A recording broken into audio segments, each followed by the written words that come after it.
Hey guys, and welcome back to the finale of ABZû. Oh yeah, we told you it was a pretty quick one, and yeah, things aren't looking that great for the diver right now, and doubly so for Sharky, who I'm not entirely sure if he survived or not. I very highly doubt it. I mean, we've only just survived, and that's because we're a robot. Yeah. There were a few revelations towards the end of the previous part. Sorry if you haven't had a chance to watch it, but why are you starting on part 3? Sharky! Sharky, no! Yeah, Sharky's pretty much dead, the poor thing. Oh, if it can't swim, it's not going to be able to get, oxygen and whatnot to pass its gills. Exactly. And that's why if a shark stops, it dies. Oh, you got your token emotional moment in. I just wish we'd seen a bit more of Sharky before he bit it. I know. I suppose that ties into the whole mystique of the ocean. Like, so obviously we know so little about it. Like, we've explored a relatively large amount, but we've not even really touched... Pardon the metaphor, but we've not even touched the surface of the ocean. Like, we've explored a lot, but there is so much that we know nothing about. Like, I'm pretty sure we know more about space than we know about the ocean. Oh my god, a land sequence? I gotta say, I wasn't actually expecting this, and oh, look at his little jaunt. I know. The only really annoying bit about this little land sequence is he's so slow. Well, actually no, because apparently the diver is a female diver. I just call it the diver because it seems relatively genderless to me. It's a robot. Of course it doesn't have a gender. Yeah, but the diver's really slow on land, as you'd probably expect from a swimming robot. But like, it's so slow. It's just like, come on, mate, just hurry up. This part is gorgeous, I gotta say, and a breath of fresh air after the, really harsh, like, reds and, black colours that we saw in the spaceship, question mark? I wouldn't necessarily call it a spaceship, but in the machine is probably a bit more accurate. God, if there's ever a sentence I don't want to hear, it's like inside the machine or entered the machine. Yeah, because it kind of suggests a few things you do not want suggesting.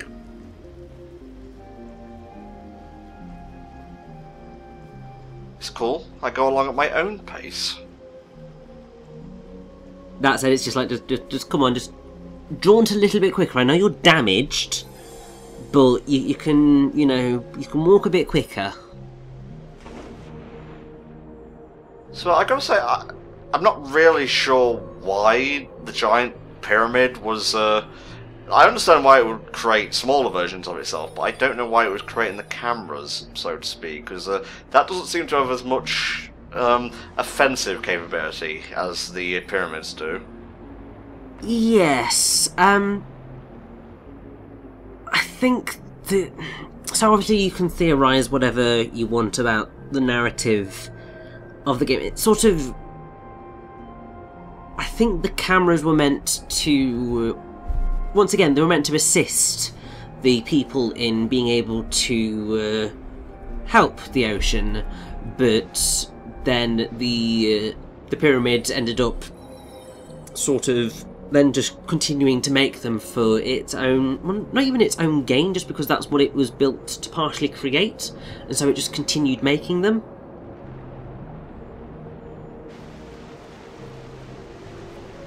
Now, I'm pretty sure that's not a T-Rex's skull down there, so would that be like a plesiosaur or something? Probably. Like, damn, this place is really ancient then.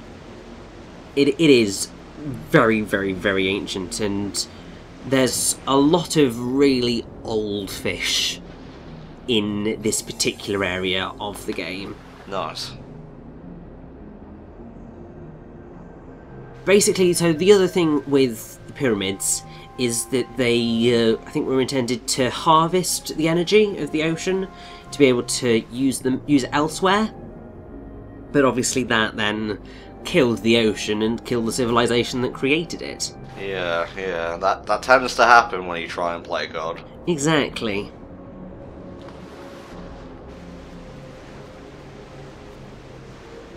And, like, here I was just like, come on, climb up, climb up. Adorbs.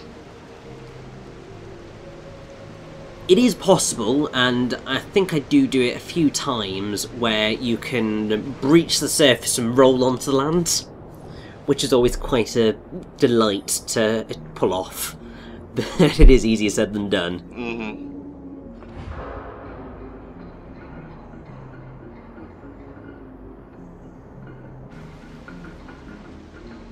Okay, well that's one moray vomiting right now. Let's find the thing that'll make the other one chuck up. The puzzles don't get much more complex than find thing A and then find thing B to activate thing C, really. Pretty much. It's all very simple, which is fine. But part of me wishes that if they wanted to include these puzzles, just make them maybe a little bit more complex / intuitive. Just to... If you're going to go for slightly more gamey elements, go for more gamey elements. Don't kind of do them slightly half-heartedly. Obviously, none of this is half-hearted, but it sort of feels like it's just sort of half a job. Because you've got one type of puzzle, and that's the one that you're going to use throughout the entirety of the game. I've been trying to avoid saying this, but maybe they should have taken some of the dev team from Journey who, you know, went to do the gameplay side of things? I think they might have done, but I'm honestly not 100% sure. Because, you know, you mentioned the artistic director, and you also mentioned the sound composer, and that's top notch. Like, I've got nothing bad to say about the visuals or the audio side of things, but we're literally just swimming about, and there's been no huge hype moment like there's been in Journey. Like, we've had the jet stream, which is cool, and you know, the whole traversing that thing to get to the core with all the pyramids, that was visually stunning. And, you know, it took me back a bit, but nothing's really taken my breath away, so to speak. It's making me appreciate the wonders of the ocean, but it's not making me appreciate the world in the way that they did for Journey. Maybe that's just because everything's submerged, as opposed to being out in the open like it was in Journey. I don't know, it must be a psychological thing. Yes, I mean, I think the thing that works the least in ABZÜ's favour is the fact that it comes after Journey, because I think when you look at it, if you've already played Journey, you are always going to compare it to Journey, and because it doesn't do things maybe quite as well, because I think Journey had a bit more time to be polished, you end up ABZÜ just looks less favourable to Journey. As much as it does some good things, its main problem is that it's not Journey. Yeah, basically. And since we've got a bit of time, because this area of the game is a bit long and a bit slow, I've got some information about the soundtrack. Because obviously Austin Wintory composed it, and he's amazing. And the songs have got like really cool names. So you've got To No Water, Heaven Was Not Named, Sariola, Lalandi, and the Earth Did Not Yet Bear a Name, Delphinus Delphis, No Field Was Formed, Caranx Ignobilis, Miliobatis Aquila, No Destinies Ordained, Baleine Optera Musculus, Architeuthis, Chaos the Mother, Arandaspis, Priontoleptis, Elasmosaurus Platerus. Okay, I think you're just reading off Harry Potter spells at this point in time. Well, no, mostly I'm reading off Latin names for fish. And then the final few are Ichthyosaurus communis, Osteoglossum bicirosum, and then what is my favourite song in the game, which you're going to hear in the last level, fittingly enough, Their Waters Were Mingled Together. Nice. That song is beautiful, and then the credits theme is called Then Were Created the Gods in the Midst of Heaven. Basically, on the heels of Journey's release in 2012, that game company's art director Matt Nava showed Wintry some concept art he'd been making for a new game he was dreaming up. Gorgeous underwater landscapes that straddled the line between realism and fantasy.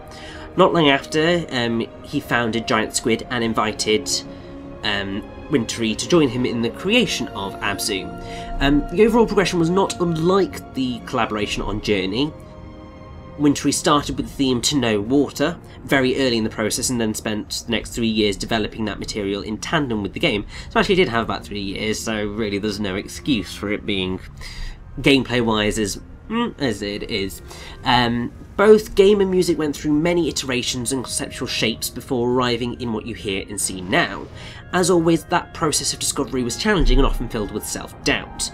The resulting score is one that Wintry can definitely say pushed him into territory he'd never been. The odd combination of a large harp ensemble, semi-traditional orchestra and chamber choir, led by a slew of delicate oboe solos by Kristin Nygus, gave him ingredients of experimentation that were simultaneously great fun and deeply intimidating. All the performers brought incredible magic, and he's eternally grateful for their artistry. And actually what's quite cool is that Kristin Nygus, who does the oboe solos, the reason that she was brought on is because Wintry had heard her performing an oboe cover of a track from Journey on YouTube, and so invited her in, which is just really quite cool. Yo, we Nessie now. Of course. And also the soundtrack, I think, did really well. It won the 2017 Game Audio Network Guild's Best Original Soundtrack Album Award. It was nominated for the 2017 BAFTA Games Award in the music category, but ultimately lost to a game called Virginia. And for his work on ABZû, Wintry won the 2016 International Film Music Critics Association Award for Best Original Score for a Video Game or Interactive Media, making his second win in a row. The score was also nominated at the Hollywood Music in Media Awards in the Original Score Video Game category. And obviously, reviewers of the game gave it unanimous praise and positively compared it to Journey. However, I would say that I prefer Journey's soundtrack on the whole. Yeah, I'm gonna have to agree with you there. Nothing's really blown me away. It's all, you know, it's pleasurable to mine ears, shall we say. There hasn't really been a dud track so far, but everything is like, but, you know what I mean? It's like, it's good, but it's not as good as Journey. Exactly, yes. Which is annoying, really, because it's such a beautiful game. Why would anyone make statues of moray eels? They are the derpiest motherfuckers in the ocean next to sharks. Well, because why the hell not?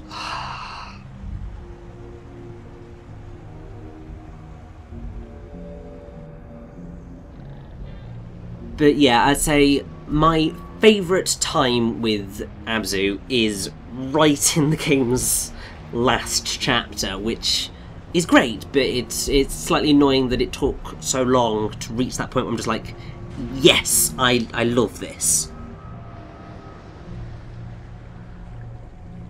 I'm trying to figure, like, what Journey did right that ABZû failed to pick up on, and I think it's just the concept of a journey in and of itself. Like, we know where we need to go. Yes. In Journey, it's always in the distance, whereas here it's just, oh, what are we going to see? Oh, it's more fish.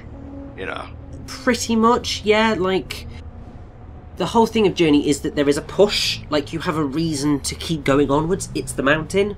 You know you need to get to that mountain, and you're constantly pushed towards it, and everything along the way is ultimately kind of incidental, but it's still an important way of getting you forward, whereas ABZû is very much just this sort of weird amorphous blob, in a way. We're being kind of harsh on the game, and I don't think it's bad at all. It's just you've got to compare it to Journey, because, like, conceptually, visually, like, audio-wise, it's almost a copy of Journey. Exactly, and that's what makes me so sad, because there's a lot to love here, but it is just... It's another Journey, but it's not as good as Journey.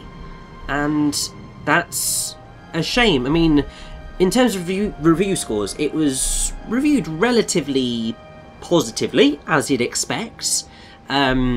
Martin Gaston of Eurogamer called it a mechanically simple game, but a pleasurable one. He did say that found the early sections of the game barren and the camera awkward at times, but he enjoyed the game's simplicity. Scott Butterworth of GameSpot found the gameplay lacking in variety, but otherwise praised the game's immersive qualities. Justin McElroy of Polygon felt that the gameplay, while generally enjoyable, was undermined by a lack of player interaction. Zach Furness of Destructoid found swimming easy and enjoyable despite simplistic controls, and found that the experience benefited from its short length. And so you sort of get that going back and forth between I like it, but there's a problem. There are reviewers who were less positive about it. Okay.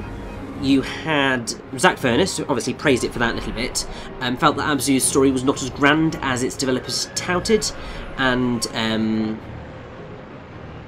Davenport, who I can't see where he's mentioned elsewhere, but he's someone who... Oh, James Davenport of PC Gamer, found it overly familiar to the point of being cliché. While multiple reviewers favourably compared the artistic style and gameplay experience to Journey and the previous work of that game company, you had people like David Roberts of Games Radar noting that some players might find it too similar to the likes of Journey. And I think, for me, that is its problem. Because I have played Journey, everything I see with this screams Journey. And my brain just can't get over that, because I'm constantly making that comparison. And as fun and beautiful as ABZÜ is, it just misses hitting those heights of Journey, because Journey just feels like the perfect package, whereas ABZÜ, the parts are a bit more disparate. I would rather just swim around in these areas, I feel. But that said, I do absolutely adore the chapter that we are about to go to once we have been to the final beautiful little ethereal shrine.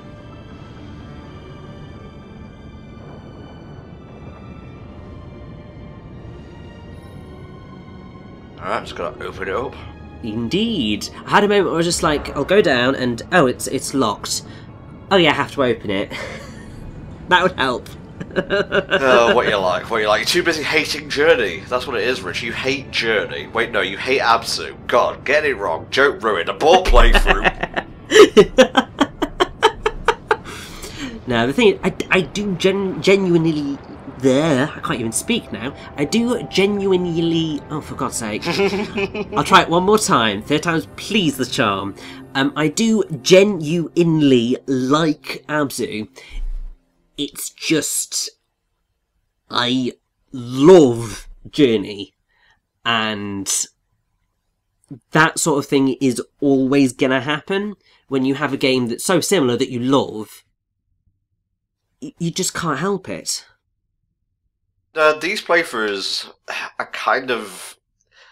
They're sort of tricky to get right, I think, in terms of, like, balancing the commentary. Like, I was a little bit worried at first, like, we'd be banging the, oh, it's just like Journey drum too much, but I think that's fair when the entire game is literally Journey in water. Basically, yes. Which is a shame, because there's so much that it could have been. It didn't need to replicate Journey so heavily. It just didn't. But they did, and the result is... it's just a slightly... It's a lesser version of Journey. And I will say, unless the next chapter blows me away, I don't really see why they needed to present the story in this way. Whereas in Journey, it had a very mythical thing going on, and I couldn't understand why they did it that way. Well, I would say that the next chapter is really beautiful. I don't think it ever really manages to explain why it's presented this way either. There is a mythical element to it, but it's just not as well presented as Journey is. Alright, we're back up to 100%. Ghost Shark is with us, let's do this. Yes, we are now Super Diver. Oh, and we're just back in the water. Okay, can we go up there, please?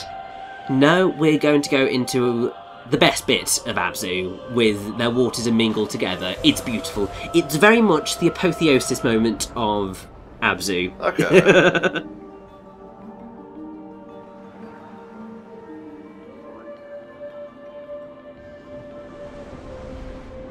You can already tell by the fact that we're going from into the last area, all beautifully golden and fast moving, and it's beautiful and beautiful music, and yeah, this is the this is the apotheosis moment where you can swim faster and leap, and it's just gorgeous. Yeah, but it just keeps pushing you on a track to do one thing, and I don't understand why this is a big moment story-wise. I mean, ultimately, the reason this is a big moment story-wise is because we now have the power to destroy the pyramids and try and bring peace and life back to the ocean. But yeah, that is it. All right, I'll tell you what's bugging me about this. It's not the it's not what's happening. It's how it happened. Like in Journey, it's very as you're literally soaring through the sky after meeting an untimely end. Or did that come after? I honestly forget. Yes, you collapse in the blizzard and then you soar through the sky. Exactly. Whereas here you just glow, and then you go through a hole, and then you see this thing. Yeah. As I said, this is my favourite bit of ABZÜ because it's the moment where you feel the most free. Because it's beautiful, you're swimming quickly, and you have the kind of quick exploration-y style of swimming rather than just being completely funneled through one route. But yeah, it still doesn't match up to Apotheosis for me. Not many things I think ever will.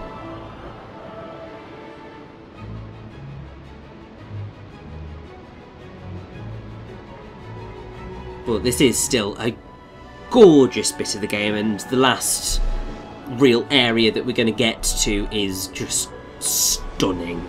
Yeah, visually it's lovely.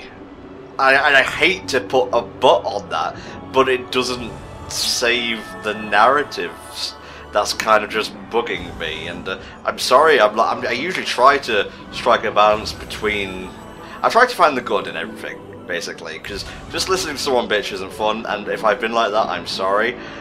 But I expected a little bit more. Maybe that's my fault. I think that is the problem. Because we've experienced Journey, we are expecting more from this game. If someone's just come to it straight off, then they may not have that level of expectation of it. And so you can enjoy this more. I mean, I think Flame's done a playthrough of ABZÜ, and he absolutely loves it, and I get it. But Flame hasn't played Journey. And so you don't have that point of comparison, and therefore, I suppose you're much more easily able to forgive the problems that ABZÜ does have. Journey has its own issues, sure, but I feel that it's a much better package overall. But yes, we are heading very quickly towards the final bit of the game.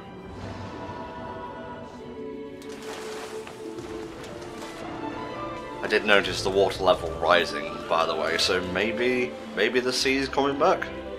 Yes, and just this area. Aww. This bit is just absolutely gorgeous. And there's a trophy that you can get if you manage to grab onto one of the whales. Which we are going to do, don't you worry, and stay with it until it breaches the surface. So is this where they filmed the Coca-Cola commercials by any chance? I don't know, but we've got a little island of penguins and a polar bear, and it's adorable.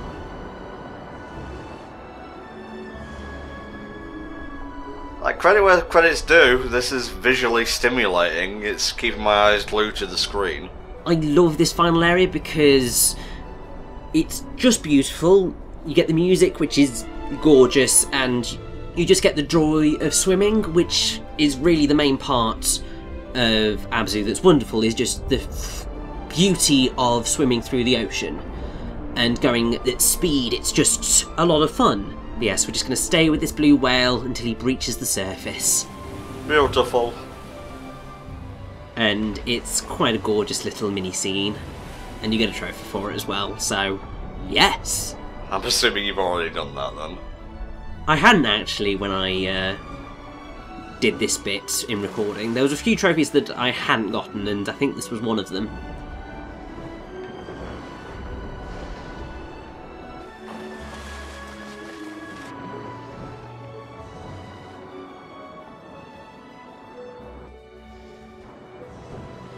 I kind of wish it was like this from the start of the game, but that would go against the narrative. You see, that part of it I understand. And then a last little bit before we head into the pyramid is we have got to get, I think, one more shell, which is just over here. We've also got a little island of bunny rabbits, which is adorable. In fact, on pretty much all of these land masses, there's all these little bunnies, and it's just so cute! Now, I wish that I was able to do this slightly more effectively, but this is actually a relatively difficult jump to make. It does seem very specific, yeah. Don't worry about it.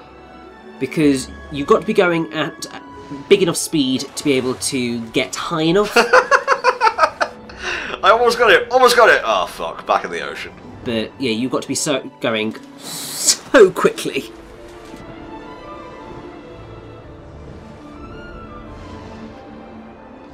And basically what I was trying to do here was I wanted to land on the island of... I know what you're trying to do. It's actually doing it. That's the problem. Yeah, which is a pain. And ultimately I'm just going to go, you know what, sod it. Mm-hmm.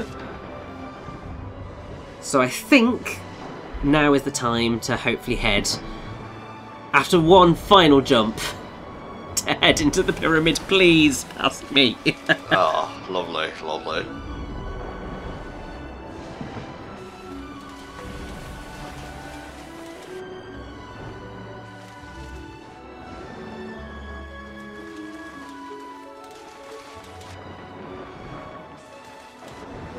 Alright, in we go.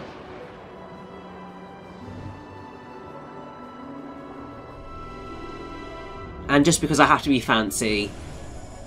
God, look at all this shit blowing up. It's awesome. I know.